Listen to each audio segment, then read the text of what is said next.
Flu vaccine বা influenza vaccine দিলে কি বাচ্চাদের সর্দি কাশি ধাত কমে যায়?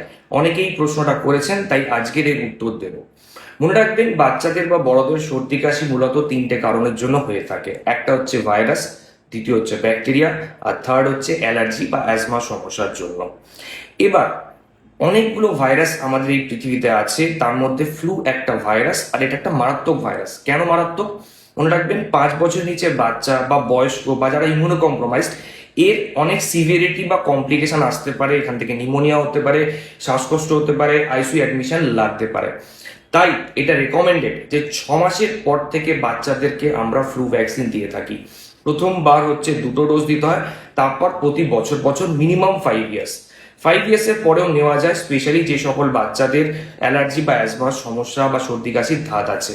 তাই যদি বলেন যে সর্দি কাশির ধাত কি কমাবে, এক্স্যাক্টলি অ্যান্সার হচ্ছে না, বাট আপনার সিভিয়ারিটি বা রিস্ক অফ অ্যাডমিশন অনেক কমিয়ে দেয়। Thank you.